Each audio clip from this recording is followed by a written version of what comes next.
इस चैप्टर में हम लोग सिंपल हार्मोनिक मोशन की बात करेंगे, कुछ एग्जाम्पल्स करके देखेंगे और मैं आपको कुछ इंपॉर्टेंट फॉर्मूलाज भी बताऊंगा जो आपको नोट डाउन कर लेने हैं।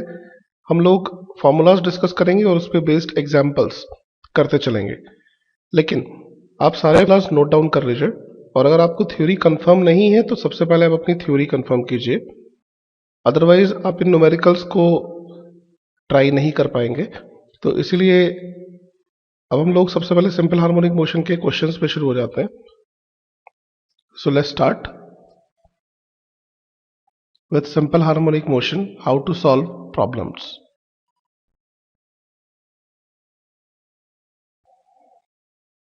एज वी नो कि पीरियोडिक मोशन वो होते हैं जो एक पर्टिकुलर टाइम पीरियड के बाद अपनी मोशन को रिपीट करते हैं। ऑसिलेटरी मोशन में टू एंड फ्रो मोशन हमें देखने को मिलता है। डैम्प्ड ऑसिलेशन में वैसे तो हम पीरियोडिक मोशन में ये बोलते हैं कि जब भी मोशन होती है वेव एक कांस्टेंट गति के साथ मूव करती है without losing any of the energy, लेकिन जब डैम्प्ड ऑसिलेशन हमें देखने के लिए मिलते हैं तो डैम्प्ड ऑसिलेशन में वेव रेगुलरली अपनी एनर्जी को लूज करती जाती है और उस तरह से उसका एम्पलीट्यूड कम होता जाता है। सिंपल हार्मोनिक मोशन जब भी आपके सामने क्वेश्चंस आएंगे सिंपल हार्मोनिक मोशन के, आपको सबसे पहले ये प्रूव करना है कि F is proportional to -x, और एक बार अगर ये प्रूव कर देते हैं आप तो तब आपके पास सिंपल हार्मोनिक मोशन के सभी फॉर्मूलाज अप्लाई कर सकते हैं। सिंपल हार्मोनिक मोशन दो तरह की होती है, एक लीनियर एसएचएम, इसमें पार्टिकल अपनी मीन पोजीशन के अबाउट लीनियर वे में टू एंड फ्रो मोशन करता है, और एक एंगुलर एसएचएम, इसमें एक एंगल में रोटेट करता है, that means particle is rotating about an axis, जैसे हमें सिंपल पेंडुलम में देखने के लिए मिलती है, या जो वॉचेस का पेंडुलम होता है उसके अंदर भी आपको एंगुलर एसएचएम देखने के लिए मिलती है। अगर हम सिंपल हार्मोनिक मोशन की इक्वेशंस की बात करें तो जैसे मैंने आपको बताया कि F is equal to -kx, क्योंकि जितनी भी सिंपल हार्मोनिक मोशन होती हैं they all are spring like motion.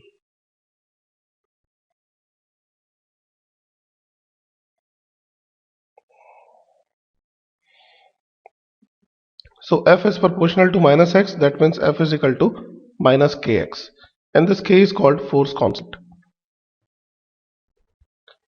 F को हम लिख सकते हैं m d square x upon dt square is equal to -kx, that means ये इक्वेशन डिफरेंशियल इक्वेशन होती है SHM की, and this is a important formula. k by m उसको हम ओमेगा स्क्वायर बोल सकते हैं, omega is angular velocity, so then this equation can be written like this, and omega is equal to under root k by m. जिनको भी मैं rectangle में put कर रहा हूं वो सभी इंपॉर्टेंट फॉर्मूलाज हैं, उनको आप नोट डाउन करते चलिए। x is equal to a sin omega t plus phi, this is the equation for simple harmonic motion. SHM की अगर हम कैरेक्टरिस्टिक की बात करते हैं तो यहां पे हमें डिस्प्लेसमेंट देखने के लिए मिलता है, x is the displacement, x is equal to a sin omega t plus phi. Mind it कि जब भी कोई मोशन साइन या कॉस के फंक्शन में होती है तो ऐसे सभी मोशन को हम साइनोसॉइडल मोशन बोलते हैं।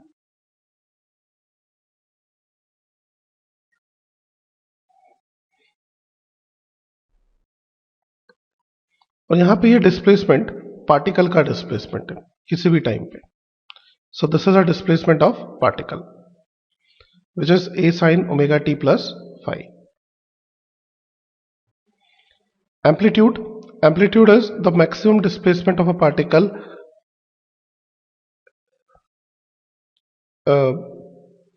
the maximum displacement of the particle on one side, and amplitude is actually the half of the distance between the extreme positions. That means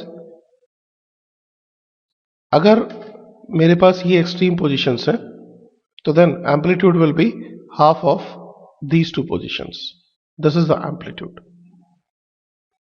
Angular frequency omega 2 pi by t, that is 2 pi f. Frequency is f is equal to 1 upon t, t is the time period, या फिर omega upon 2 pi भी हम उसको put कर सकते हैं. So these are the important formulas.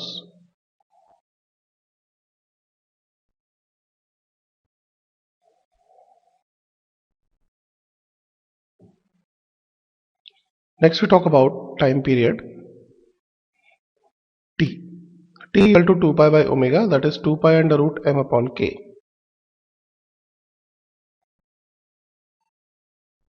Time period के लिए एक काफी इंपॉर्टेंट फॉर्मूला है. अब हम लोग एक एग्जांपल करके देखते हैं.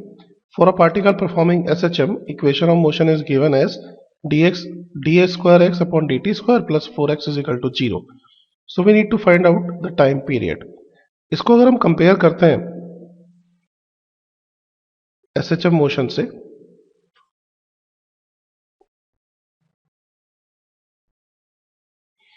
तो than omega comes to 2 and omega is 2 pi by t is equal to 2. So t is equal to pi.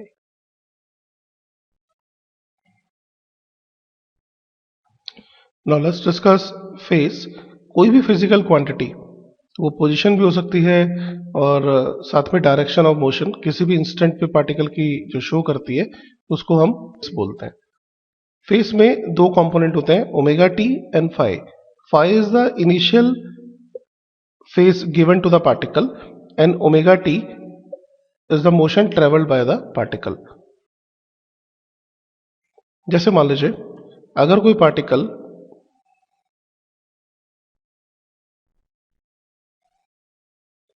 को हम एक इनिशियल फेज दे देते हैं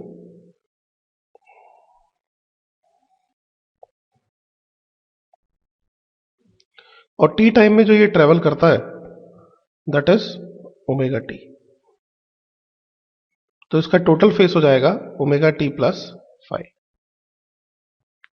circular motion are not simple harmonic motion, that we know. जब particle इस position पे होगा तब उसकी जो एज होगी इस वर्टिकल लाइन के about, that will be simple harmonic motion. And phase constant five, जो उसको इनिशियल फेस हमने दिया है उसको हम फेस कांस्टेंट फाइव बोलते हैं. Velocity x is equal to a sine omega t plus five. इसको अगर हम डिफरेंशिएट करते हैं dx बाई dt, तो this will become v is equal to a omega cos omega t plus five. And as we know कि इसको हम formula को कुछ ऐसे भी लिख सकते हैं,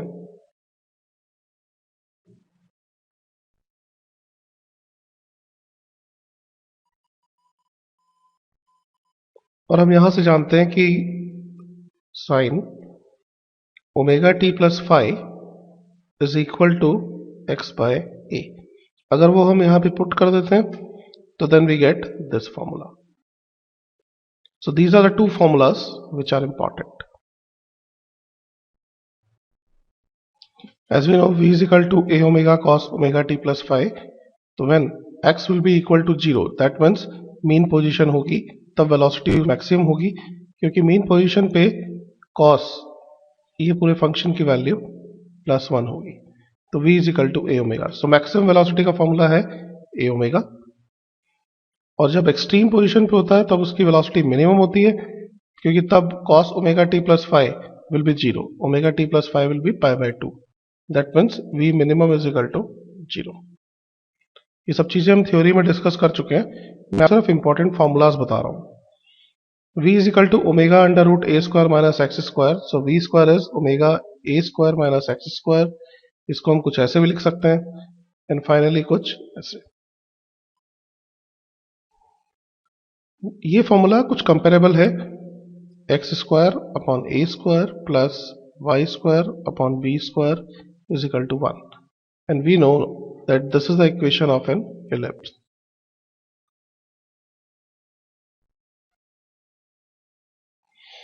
लेकिन इस इक्वेशन से हम लोग जानते हैं कि v can not be negative,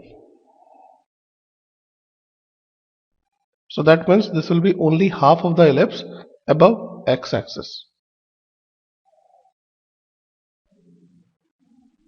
कुछ ऐसे. एक्सेलरेशन, अगर हम वेलोसिटी को एक बार और डिफरेंशिएट कर देते हैं then we get acceleration, and the acceleration का फॉर्मूला है a is equal to minus omega square a sine omega t plus five, या फिर माइनस ओमेगा स्क्वायर x. ये दोनों ही फास्ट इंपॉर्टेंट है. माइनस साइन ये शो करता है that acceleration is always directed towards the mean position. Mean position पे एक्सेलरेशन इज मिनिमम 0 होता है और एक्सट्रीम पोजीशन पे acceleration is maximum omega square ए.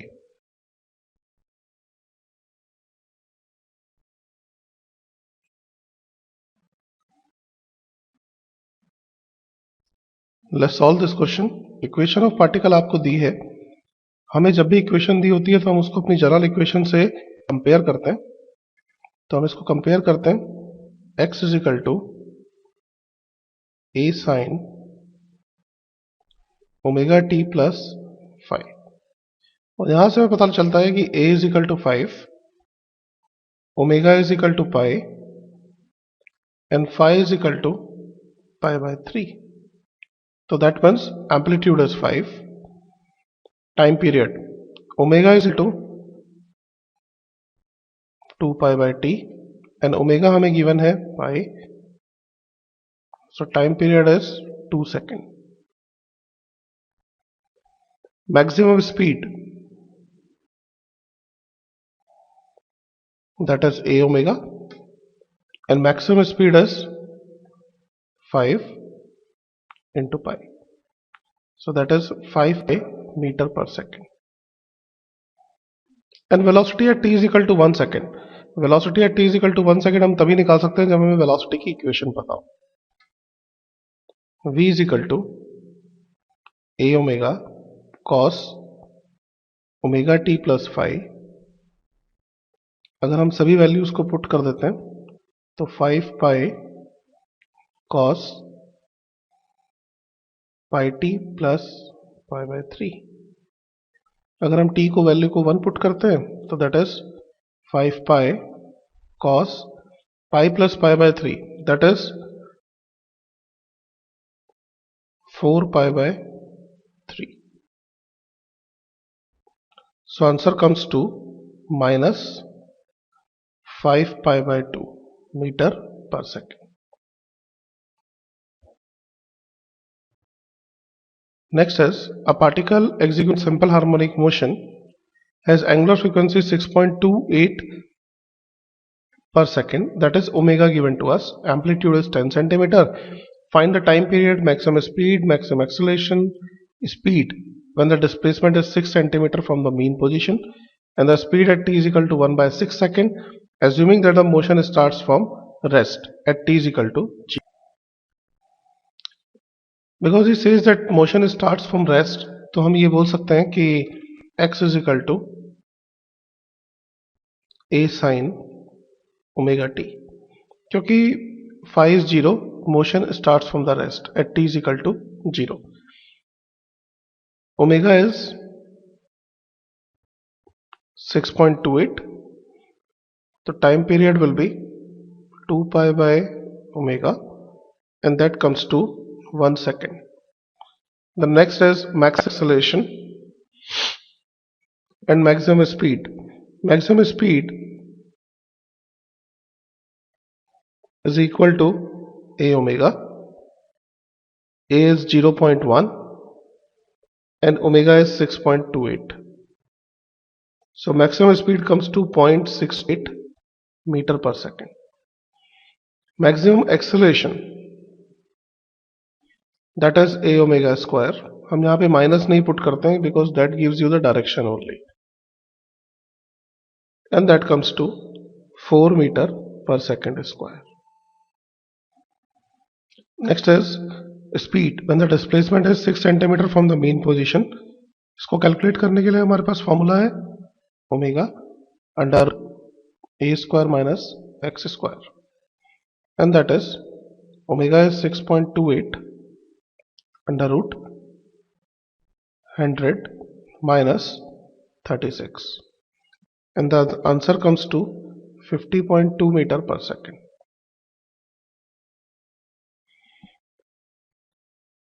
जैसे कि मैंने आपको बताया कि equation of motion will be x is equal to a sin omega t इस केस में, तो then x is equal to a is 10 sin omega 6.28 t.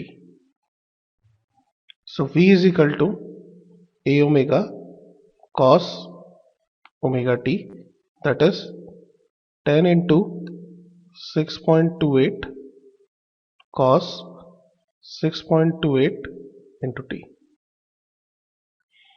यहाँ पे आपको यूनिट्स का ध्यान है. This is 10 upon 100 because given in centimeter. So that comes to 0.628 cos 6.28 t. और वो हमसे स्पीड पूछ रहा है t is equal to 1/6 second पे. तो then v is equal to 0.628 cos 6.28 upon 6. And then answer comes to 54.4.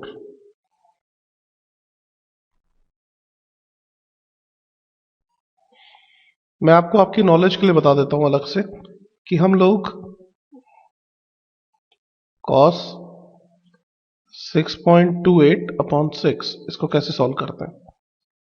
इसको हम पाई की फॉर्म में लेके आएंगे. cos 6.28 upon 6 into pi by 3.14.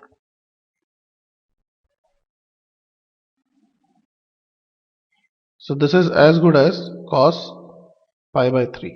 इन सब छोटी छोटी चीजों का ध्यान रखिए.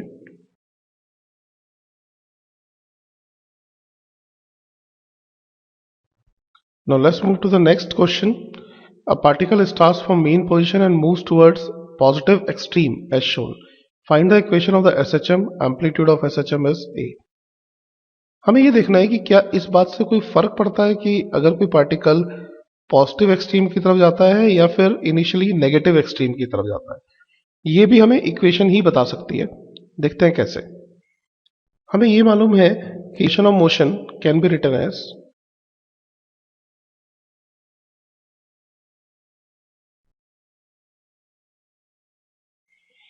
x is equal to a sin omega t plus five. चूंकि particle initially t is equal to 0 पे 0 की पोजीशन पे है,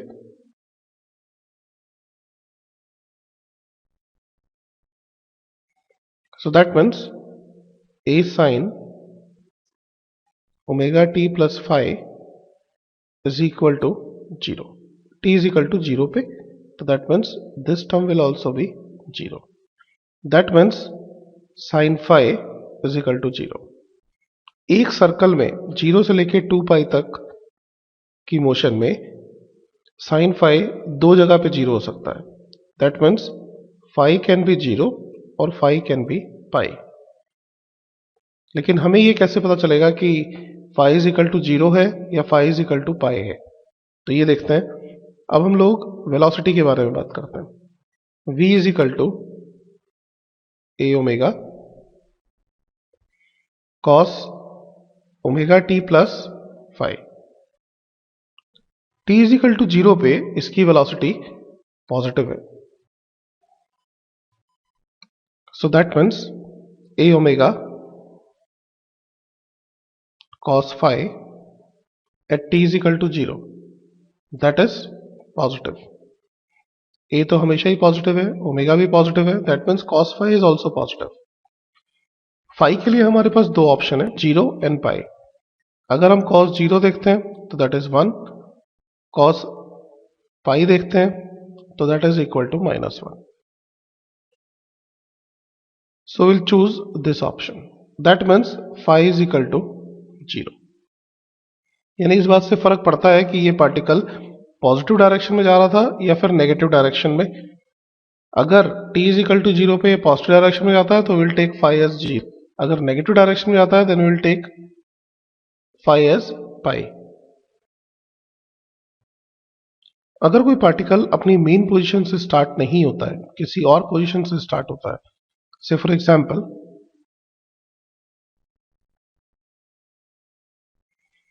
ये पार्टिकल की मेन पोजीशन है और ये पार्टिकल यहां से शुरू करता है अपनी SHM मोशन को, तो देन हम लोग इक्वेशन कुछ ऐसे लिख सकते हैं. x minus x not is equal to minus a sin omega t.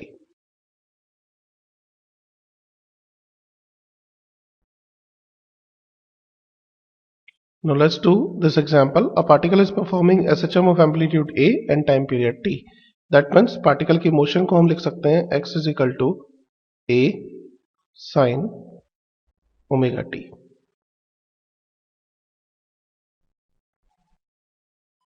या फिर A sin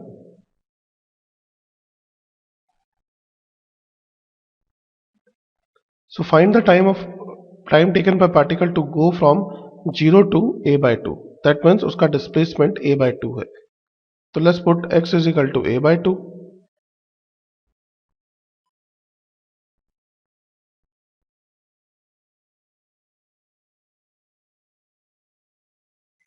That means 2 pi t by capital T is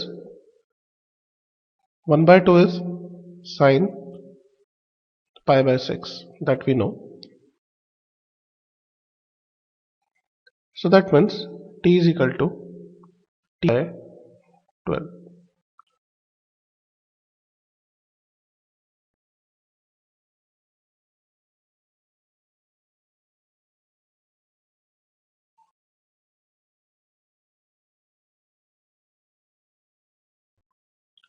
Now this question is a little bit tricky. A particle of mass 2 kg is moving on a straight line under the action force F is equal to 8 minus 2x Newton. It is released at rest from x is equal to 6 metre. तो क्या ये particle simple harmonic motion कर रहा है? तो वो देखते हैं. सिंपल हार्मोनिक मोशन के लिए जैसे मैंने आपको बताया कि F should be proportional to minus x.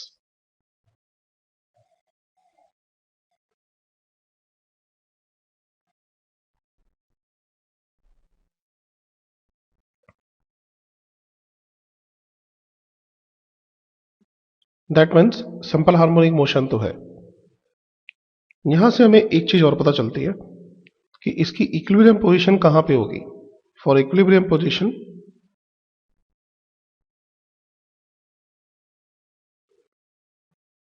जैसे हम जानते हैं कि इक्विलिब्रियम पोजीशन यानी मीन पोजीशन पे acceleration is 0. That means F is equal to 0.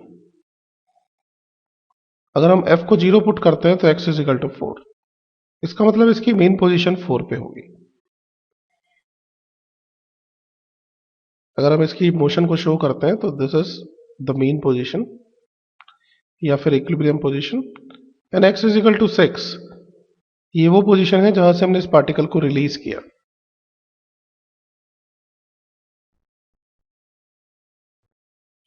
चूंकि हमने यहां से पार्टिकल को रिलीज किया है तो यहां पे इसकी वेलोसिटी 0 है और वेलोसिटी 0 एक्सट्रीम पोजीशन पे होती है. तो this is the extreme position.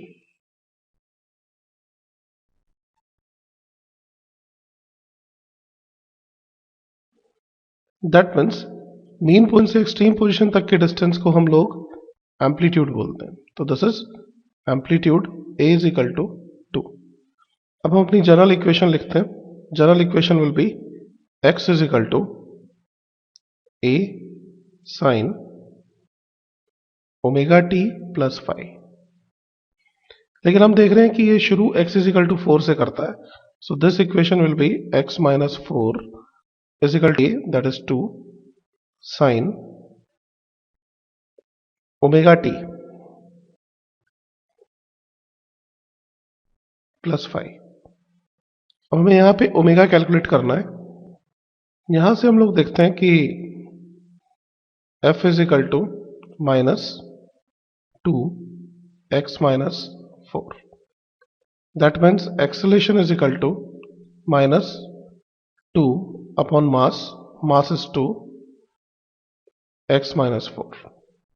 That means acceleration is equal to minus x minus 4. और हम जानते हैं कि एक्सेलरेशन इज इक्वल टू होता है minus omega square x. That means omega square is equal to 1 यानी omega is equal to 1.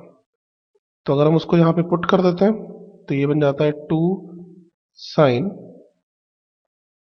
t plus 5. t is equal to 0 पे इसकी position x is equal to 6 है.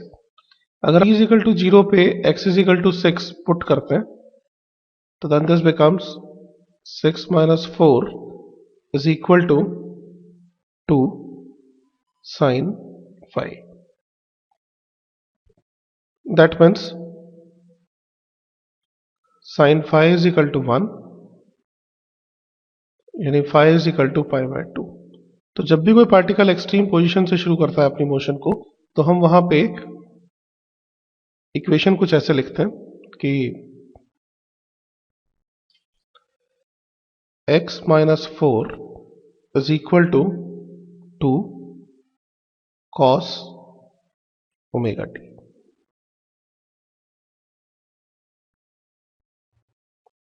या फिर x is equal to 4 plus 2 cos t because omega is 1. सो मैंने आपको ए part, B part और C part in तीनों के आंसर कर दिए. अब हम टाइम पीरियड की बात करते हैं. Omega as we know this is 2 pi by t. So t is equal to 2 pi upon 1 because omega is 1, so that is 2 pi. Time period is 2 pi second. यहां पर हमने बड़े अच्छे से पार्टिकल की सर्कुलर मोशन का जो projection है उसको स्प्रिंग मोशन के साथ कंपेयर किया है. देखिए, अगर ये पार्ट P है तो इसका प्रोजेक्शन x एक्सिस पे इतना होगा और ये पार्टिकल अपनी एक्सट्रीम पोजीशन तक जाएगा, फिर वापस आएगा. That means this is the mean position which is the mean position of the spring. जब ये अपनी मैक्सिमम पोजीशन तक जाता है तो this is the maximum position of the spring, और लोवेस्ट पोजीशन पे this is the lowest position of the spring. तो इस तरह से हम पार्टिकल का जो प्रोजेक्शन होता है उसको स्प्रिंग की मोशन के साथ कंपेयर कर सकते हैं. और एक्चुअली जो प्रोजेक्शन है वही आपको साइनोसॉइडल इक्वेशन देता है, x is equal to a sine omega t या फिर x is equal to a cos omega t. तो पार्टिकल जो सर्कुलर पाथ में घूम रहा है that is not simple harmonic, क्योंकि वो टू एंड फ्रो मोशन नहीं है, लेकिन इसकी इमेज का जो प्रोजेक्शन है that is to and fro motion. Graphical representation करने के लिए हम लोग डिस्प्लेसमेंट को x is equal to a sine omega t, velocity is a omega cos omega t that we know, लेकिन कॉस ओमेगा टी को हम sine omega t plus pi by 2 भी पुट कर सकते हैं. And acceleration is minus omega square a sine omega t that is omega square a sine omega t plus पाई, या फिर इस तरीके से. और इन तीन को चूंकि हमने साइन की फॉर्म में शो किया है तो अब हम इसको ग्राफिकल रिप्रेजेंटेशन कर सकते हैं. दिस गिव्स मी कि वेलोसिटी के अंदर जो फेज डिफरेंस होता है वो हमेशा पाई बाय 2 ज्यादा होता है डिस्प्लेसमेंट से, और एक्सेलरेशन में पाई ज्यादा होता है डिस्प्लेसमेंट से. So this is the graphical representation of acceleration, velocity and displacement. अब कुछ फॉर्मूलाज एनर्जी के लिए. फर्स्ट हम पहले काइनेटिक एनर्जी की बात करते हैं. काइनेटिक एनर्जी का फॉर्मूला डिराइव करने के लिए we always take half mv square that is half m omega square a square minus x square. तो काइनेटिक एनर्जी का formula in function of x is this, and kinetic energy का formula in function of theta is this, या फिर function of t. अगर हम maximum kinetic energy की बात करते हैं तो उस टाइम पे cos square omega t plus theta that will be equal to 1. So maximum kinetic energy will be half k square. कुछ और चीजें जो आपको याद रखनी चाहिए.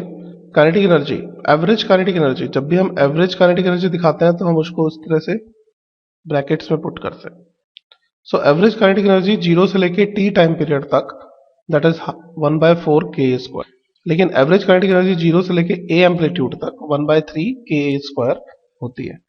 These formulas you should remember. And frequency of kinetic energy is 2 into frequency of SHM. ये मैं आपको प्रूव करके दिखा देता हूँ कैसे. This is the formula for kinetic energy. इसको हम कुछ ऐसे भी लिख सकते हैं.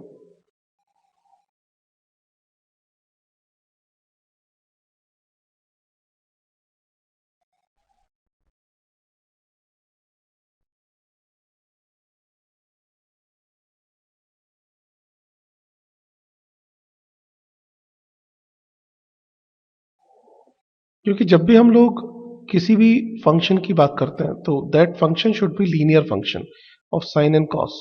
अगर हम इस कॉस के लीनियर फंक्शन को x is equal to a sine omega t plus theta से कंपेयर करते हैं तो देन काइनेटिक एनर्जी में 2 ओमेगा आ रहा है और x is equal to a sine omega t plus theta में ओमेगा आता है।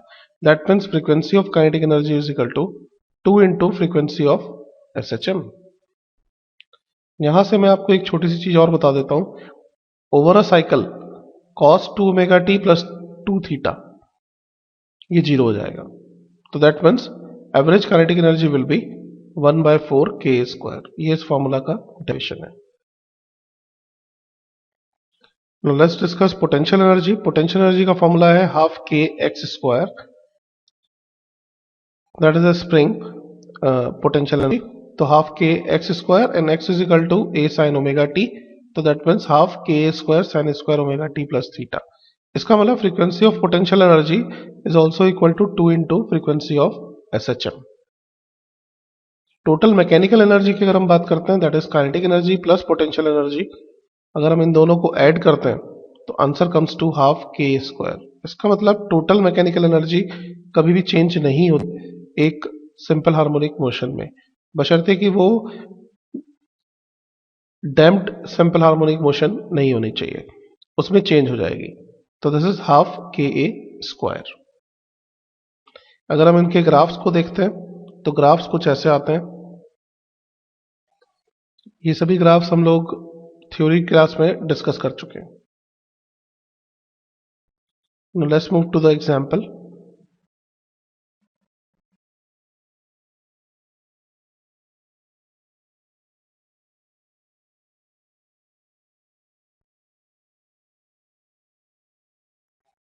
A particle of mass 0.5 kg executes a simple harmonic motion under a force F is equal to minus 50 Newton per meter x.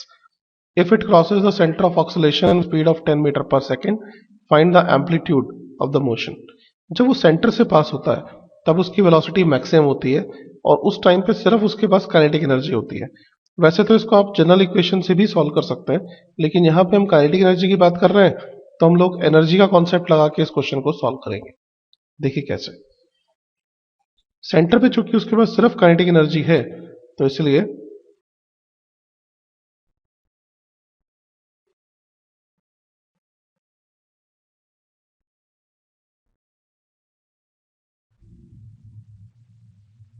into 100 and that comes to 25 joule. Now अगर ये centre पे kinetic energy है तो जब ये particle यहां पे अगर 10 मीटर पर सेकेंड है, जब ये पार्टिकल अपनी मैक्सिमम पोजीशन पे होगा यानी एम्पलीट्यूड ए पे, तब इसके पास सिर्फ पोटेंशियल एनर्जी होगी और काइनेटिक एनर्जी यहां पे 0 होगी। And potential energy, maximum potential energy का फॉर्मूला है half ka square. So that will be equal to 25 joule, क्योंकि हम जानते हैं कि total energy will remain constant, लेकिन हमें एम्पलीट्यूड कैलकुलेट करने के लिए k की जरूरत है। F is equal to minus kx, that means for the given equation k is equal to 50.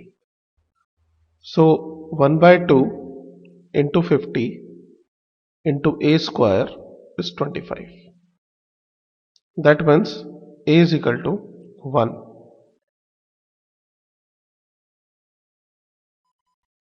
इसी क्वेश्चन को अगर हम लोग काइनेटिक एनर्जी के तरीके से ना करें तो हम दूसरे तरीके से भी कर सकते हैं। देखिए V maximum is a omega, that is 10 is equal to a omega.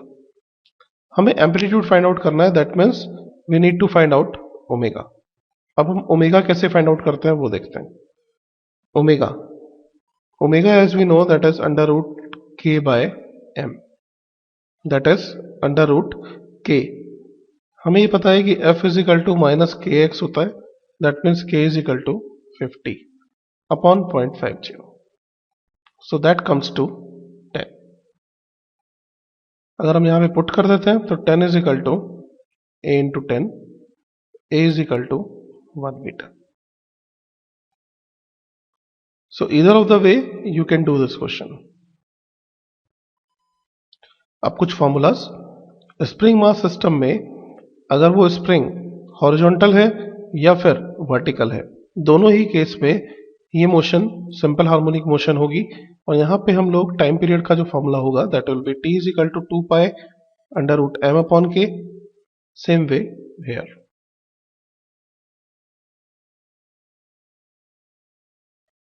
अगर स्प्रिंग के पास भी मास है ms, तो देन हम लोग इसको कुछ ऐसे बोल सकते हैं कि ये मास इक्विवेलेंट हो जाएगा m प्लस ms बाय 3 के, और स्प्रिंग का कांस्टेंट होगा k। तो टाइम पीरियड का फॉर्मूला कुछ ऐसे होगा। इसका डेरिवेशन नहीं है, लेकिन सिर्फ आपको ये फॉर्मूला याद रखना है। Let's do example number 8। Particle है जिसका मास 200 ग्राम है और रेस्टोरिंग फोर्स जो स्प्रिंग प्रोवाइड करता है that is 80 newton per metre. आपको टाइम पीरियड फाइंड आउट करना है। So time period t is equal to 2 pi under root m by k। और अगर आप इसको सॉल्व करते हैं, यहाँ पे मास 200 ग्राम है, so you need to convert it to kilogram and the answer comes to 0.31 second. ये क्वेश्चन थोड़ा सा ट्रिकी क्वेश्चन है। Friction coefficient between the two blocks shown in figure is mu and the horizontal plane is smooth.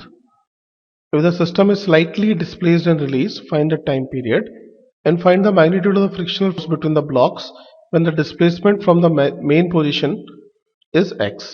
What can be the maximum amplitude if the upper block does not slip relative to the lower block? हम सबसे पहले ये देखते हैं कि actually में दोनों block अलग अलग मोशन कब करेंगे। जो अपर ब्लॉक है स्मॉल m, उसको सिर्फ और सिर्फ मोशन मिलेगा फ्रिक्शन फोर्स की वजह से, और नीचे वाले ब्लॉक को तो हम ऑक्सीलेट कर रहे हैं। अगर फ्रिक्शन फोर्स सिर्फ एक्सेलरेशन प्रोवाइड नहीं कर पाता है तब दोनों ब्लॉक अलग अलग मूव करेंगे, otherwise they will oxalate together. यहां पे चूंकि बहुत ही कम डिस्प्लेस किया है हमने, तो हम ये मान के चल सकते हैं कि दोनों ब्लॉक साथ साथ मूव करेंगे। और अगर दोनों ब्लॉक साथ साथ ऑक्सीलेट करते हैं तो हम इस पूरे सिस्टम को एज अ कंबाइंड मास लेके चल सकते हैं m plus small m। That means omega will be given as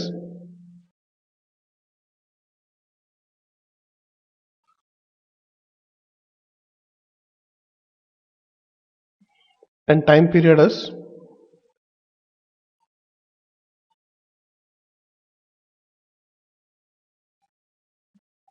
इसका मतलब जो एक्सेलरेशन होगा, क्योंकि ये सिंपल हार्मोनिक मोशन है तो इसलिए जो एक्सेलरेशन होगा that will B minus omega square x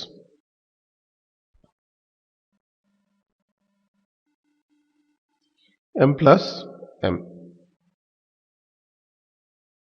सो किसी भी टाइम पे अपर ब्लॉक पे जो फोर्स लगेगी that will be equal to ma। so force on upper block will be equal to ma, that is minus m kx upon m plus m। हम ये जानते हैं कि अपर ब्लॉक को ये फ्रिक्शनल फोर्स, ये मूवमेंट के लिए फोर्स फ्रिक्शन फोर्स से मिलती है, तो इसीलिए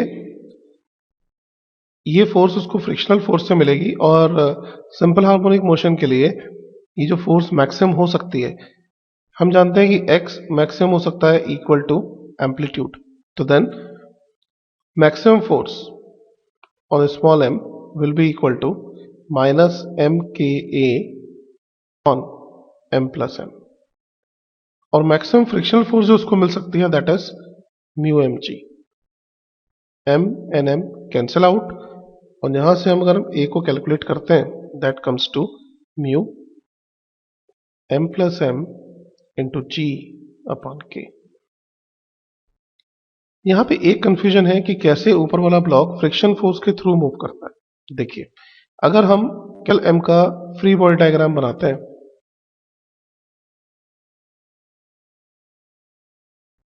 तो कैपिटल M उसको स्प्रिंग ऐसे पुल करता है। चूंकि कैपिटल M स्प्रिंग फोर्सेस के अंडर में लेफ्ट हैंड साइड में जा रहा है, तो उस पर फ्रिक्शन फोर्स इस तरह से एक्ट करेगी। इसका मतलब स्मॉल m के फ्री बॉडी डायग्राम में फ्रिक्शन फोर्स ऐसे एक्ट करेगी because action and reaction forces are equal and opposite. तो स्मॉल m पे सिर्फ एक ही फोर्स है, that is small f, and that is a friction force, और स्मॉल m उसी फ्रिक्शन फोर्स के कंट्रोल में मूव करेगा।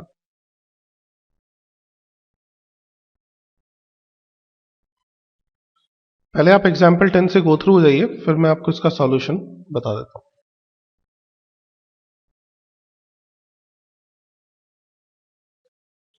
यहां पे हम लोग देखते हैं कि m1 वो पहले से सिंपल हार्मोनिक मोशन कर रहा है बिकॉज स्प्रिंग मोशन, और जब हम इस पे m2 प्लेस करते हैं तो हम बहुत जेंटली प्लेस करते हैं। जेंटली प्लेस करने का मतलब कि हम कोई भी एक्सटर्नल फोर्स पुट नहीं करते हैं, और आपको पता है कि जब हम एक्सटर्नल फोर्स पुट नहीं करते हैं तब मोमेंटम हमेशा कंजर्व रहता है। तो यहाँ पे लीनियर मोमेंटम कंजर्व रहेगा। चूंकि हम जब ये मेन पोजीशन पे होता है m1, तब हम इसके ऊपर m2 प्लेस करते हैं, तो हम यहीं पे इसी मोमेंट पे इसका मोमेंटम कंजर्व करेंगे। मीन पोजीशन पे m1 की वेलोसिटी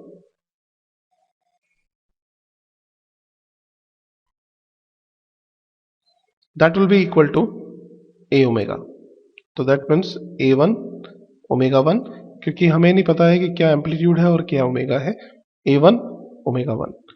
लेकिन जब हम m1 और m2 प्लेस कर देते हैं तब मान लीजिए वेलोसिटी हो जाती है a2 ओमेगा 2। तो दैट मीन्स अगर हम लीनियर मोमेंटम कंजर्व करते हैं तो initially linear momentum is m1 a1 omega 1, and finally angular momentum is linear momentum is m1 plus m2 a2 omega 2। एक तो ट्रिक ये थी इस क्वेश्चन में, एंड सेकेंडली जब हम m1 और m2 दोनों को प्लेस कर देते हैं तब नेट फ्रीक्वेंसी जो हमें मिलेगी, क्योंकि ओमेगा निकालने के लिए हमें फ्रीक्वेंसी चाहिए, that will be 1/2 pi under root k upon m1 plus m2। अगर हम वैल्यूज पुट करते हैं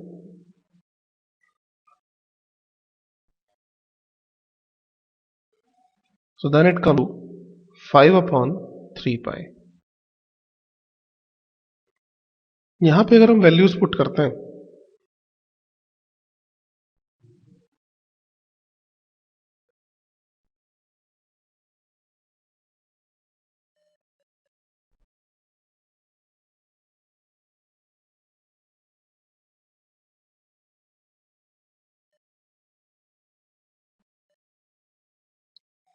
तो then a2 comes to 2/30 metre. Basically मैंने आपको ये बताया कि जब भी हम ऑब्जेक्ट को जेंटली प्लेस करते हैं तो देन कैसे हम law of conservation of momentum, linear momentum apply करते हैं। अगर यही कहानी एंगुलर एसएचएम में हुई होती तो हम law of conservation of angular momentum लगाते हैं। पहले आप इस क्वेश्चन से गो थ्रू हो जाइए, देन मैं आपको इसका सॉल्यूशन बताता हूं।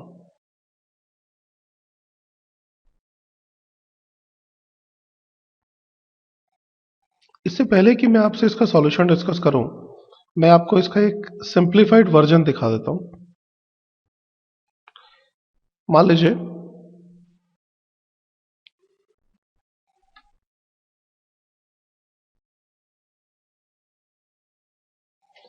एक स्प्रिंग मास m, और अभी ये स्प्रिंग इनिशियली अनस्ट्रेच है, ये अनस्ट्रेच है, तो तब इसके ऊपर फोर्स है 0। जब हम स्प्रिंग को स्ट्रेच कर देते हैं और मास m यहां पे आ जाता है, मान लीजिए ये मैक्सिमम स्ट्रेच कंडीशन है, तो इसके ऊपर फोर्स मैक्सिमम है। जब फोर्स 0 होती है तब हम उसको बोलते हैं मेन पोजीशन,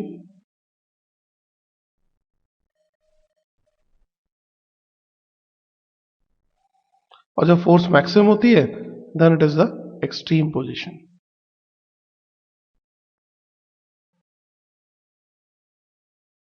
और इन दोनों के बीच के डिस्टेंस को हम लोग एम्पलीट्यूड बोलते हैं।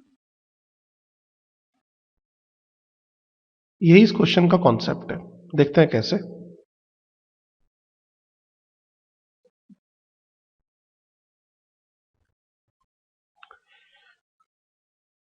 जब लिफ्ट मूव नहीं कर रही है हम तब की कंडीशन की बात करते हैं।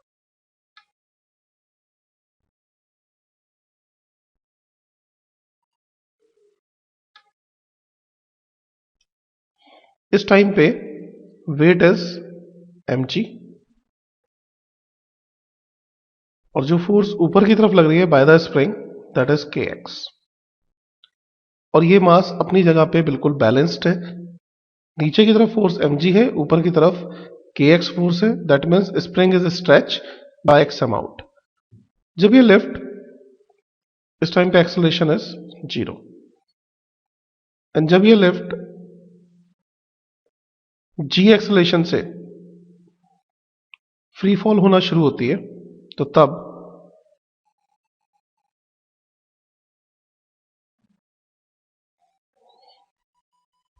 इस पे वेट होता है mg। चूंकि g एक्सेलरेशन से फ्री फॉल हो तो अगर हम लिफ्ट में देखेंगे तो हमें एक स्यूडो फोर्स अप्लाई करनी पड़ेगी and that pseudo force will be mg upward and साथ में एक फोर्स स्प्रिंग की फोर्स है that is kx maximum force. mg and mg will get cancel out. इस पोजीशन में स्प्रिंग की मैक्सिमम फोर्स होगी kx that is a maximum force और ये फोर्स 0 हो जाएगी जब स्प्रिंग अनस्ट्रेच होगा।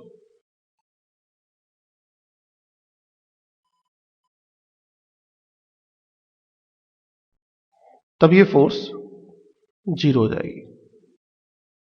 तो जैसे मैंने आपको बताया था इस थ्योरी से हम ये बोल सकते हैं कि this will be the amplitude which is equal to x। लेकिन हमें ये देखना है कि x क्या है। अगर हम इनिशियल कंडीशन से देखते हैं तो kx is equal to mg, x is equal to mg by k। तो that means amplitude is mg by k।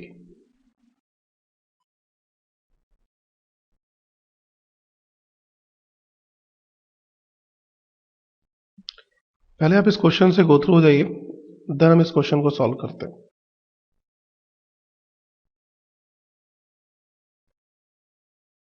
इस क्वेश्चन में दो चीजें एक साथ हैं।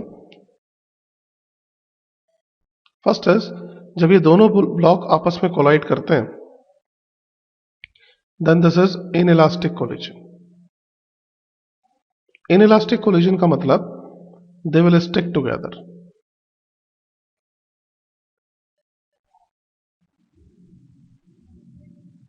लेकिन कंजर्वेशन ऑफ मोमेंटम तो हम जानते हैं कि हर कोलिजन के अंदर एप्लीकेबल है, तो यहां पे कंजर्वेशन ऑफ मोमेंटम हमेशा लगेगा।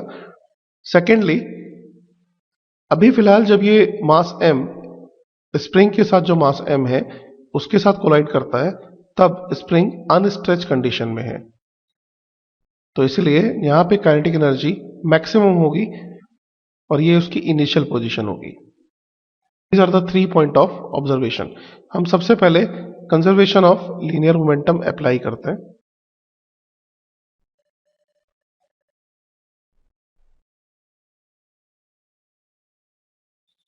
इनिशियली सिर्फ मास इस मास के पास मोमेंटम है तो m into v that is equal to, चूंकि ये दोनों मास स्टिक कर जाते हैं तो 2m into v dash that means v is equal to v by 2। So then total kinetic energy of the system will be half into 2m क्योंकि अब मास 2m है into v dash स्क्वायर यानी v square by 4 that is mv square by 4 and that is the maximum kinetic energy that is equal to half k a square. That means a is equal to mv square upon 2k under root और v under root m upon 2k।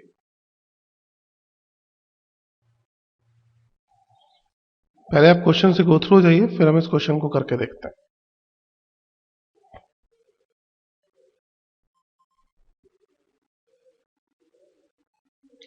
इस question में logic ये है कि अगर m1 और m2, no doubt कि हमने पहले स्प्रिंग को थोड़ा सा कंप्रेस किया, that is x not amount, लेकिन अगर ये उनकी इक्विलिब्रियम पोजीशन है, इक्विलिब्रियम मतलब जब मासेस इस कंडीशन में है कि स्प्रिंग अनस्ट्रेच है, दैट इज लेंथ l, तो तब हम इन मासेस को इक्विलिब्रियम पोजीशन बोलेंगे, that is the mean position of the masses. मान लीजिए कि ये मासेस अपनी मेन पोजीशन से मास m1 x1 amount left hand side में जाता है और मास m2 maximum x amount right hand side में जाता है। तो यहां पे जो लॉजिक लगता है इस क्वेश्चन में कि चूंकि एक्सटर्नल फोर्स जीरो है, ये मासेस मूव कर रहे हैं स्प्रिंग फोर्स के अंडर में, और spring force again mass plus spring system का ही एक पार्ट है। तो चूंकि एक्सटर्नल फोर्स जीरो है, इसलिए सेंटर ऑफ मास एक्सेलरेट नहीं होगा, पहले भी वो रेस्ट पे था, अब भी वो रेस्ट पे ही रहेगा। That means m1 plus m2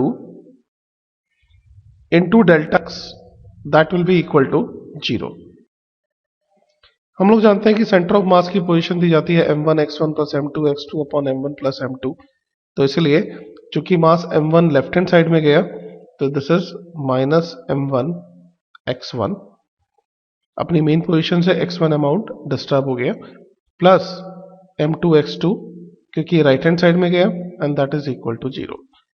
that means m1 is equal to m2 x2।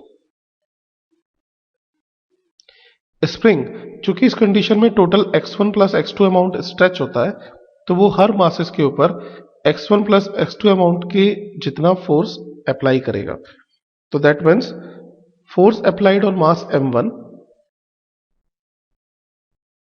Will be equal to minus m1 d square x1 upon dt square.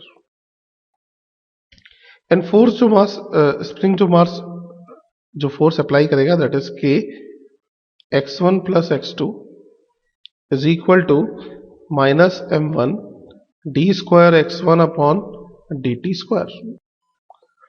So acceleration a1 will be equal to minus k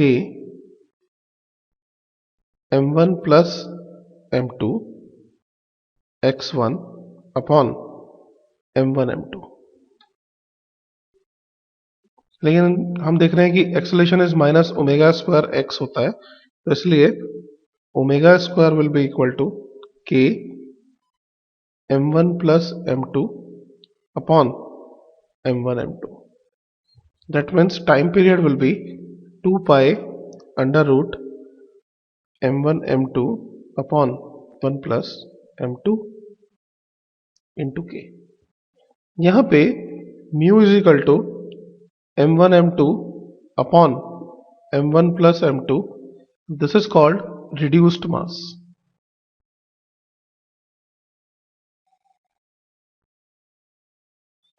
ये reduced मास का concept आप याद रखिए, क्योंकि ये reduced मास हर वहां पे लगेगा जहां पे स्प्रिंग और दो ब्लॉक्स फ्रीली मूव कर या फ्रीली ऑसिलेट कर रहे हैं, तो वहां पे आप रिड्यूस्ड मास का कॉन्सेप्ट अप्लाई कर सकते हैं। मैं आपको थोड़ा सा और बता देता हूं रिड्यूस्ड मास के बारे में। अगर हम इस सिस्टम को जहां पे स्प्रिंग और उसके दोनों ब्लॉक्स एक साथ ऑसिलेट कर रहे हैं, अगर हम इसको रिड्यूस करते हैं उस सिस्टम पे जहां पे एक मास से मास m1, अगर हम इसको फिक्स कर देते हैं और स्प्रिंग है इसके साथ दूसरा मास m2 है, तो देन अगर हम इसको इस सिस्टम के साथ कंपेयर करते हैं, which is much easier system, तो देन m2 को हम direct m1 m2 upon m1 plus m2 लेके इन दोनों सिस्टम को कंपेयर कर सकते हैं। This is the concept of reduced mass. पहले आप इस क्वेश्चन से गो थ्रू हो जाइए, फिर मैं आपको इसका सॉल्यूशन दिखा देता हूं।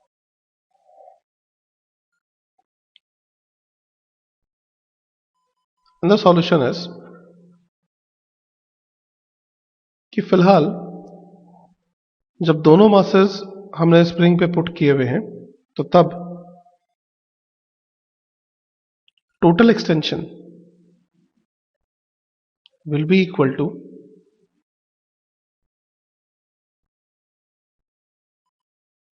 this much. और जब हम मास m1 को रिमूव कर देते हैं तब equilibrium position will B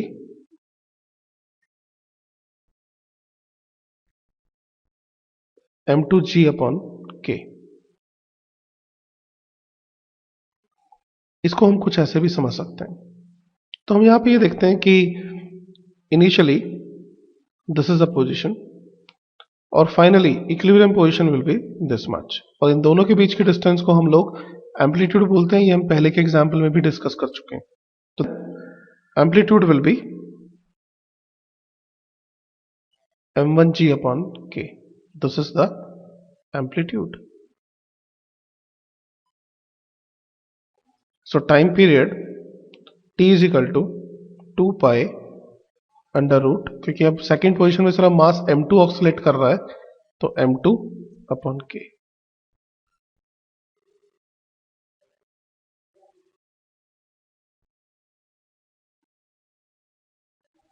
spring combination में हमेशा इस बात का ध्यान रखें, सीरीज में कॉम्बिनेशन होता है तब total displacement x1 plus x2 हो जाता है और टेंशन दोनों स्प्रिंग में कांस्टेंट रहती है. क्योंकि अगर मैं k1 के हिसाब से बात करता हूं, क्योंकि k2 का कोई मास नहीं है, दीज आर मासलेस स्प्रिंग्स, तो k1 के ऊपर भी फोर्स k1 x1 लग रही है मास m की वजह से और k2 के ऊपर भी k2 x2 लग रही है. So tension in both the springs will be same. इसलिए नेट स्प्रिंग कांस्टेंट का ये formula and this will be the formula for time period. किसी भी स्प्रिंग का स्प्रिंग कांस्टेंट उसके मटेरियल पे डिपेंड करता है. k is directly proportional to 1 upon l. ये आप रखें. तो अगर आप स्प्रिंग को कट करते हैं तो उसका k इंक्रीज हो जाता है. And k1 l1 is equal to k2 l2 is equal to k3 l3. अगर हम स्प्रिंग को n पीसेस में कट करते हैं तो स्प्रिंग कांस्टेंट nk हो जाएगा. These are the 3 important formulas. Next we talk about parallel combination. Parallel combination में फोर्सेस डिफरेंट होंगी लेकिन एक्सटेंशन सेम होगी, देख सकते हैं आप. तो इसीलिए यहां पे k इक्विवेलेंट का फॉर्मूला k1 प्लस k2 होगा एंड टाइम पीरियड का formula 2 pi under root m upon k equivalent होगा. पहले आप खुद से ट्राई कीजिए, फिर मैं आपको इसका सॉल्यूशन बताऊं.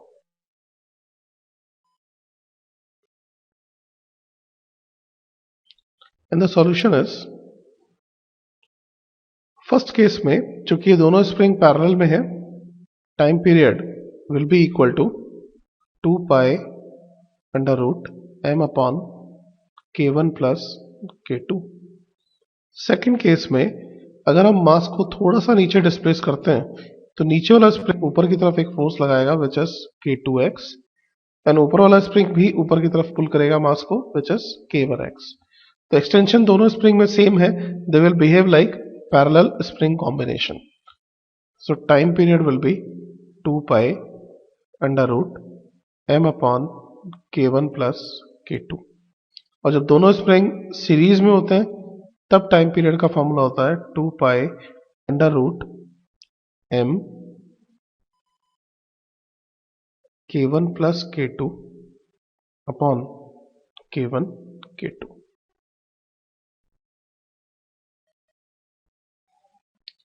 ये क्वेश्चन भी आप लोग ट्राई कीजिए, देन मैं आपको इसका सॉल्यूशन बताता हूं.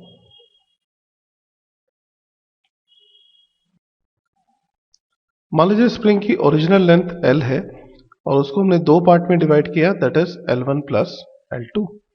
तो देन हम लोग जानते हैं कि K1 L1 is equal to K2 L2. That means K1 upon K2 is L2 by M.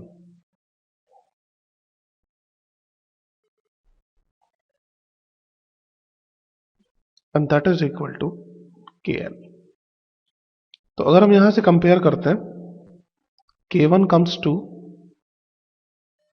KL upon L1, जहां पे कि हमने इसको 1:2 के पार्ट में डिवाइड किया है, That means L1 is equal to L by 3 and L2 is equal to 2L by 3. So then K L upon L by 3K, and K2 will be equal to 6K. Similarly,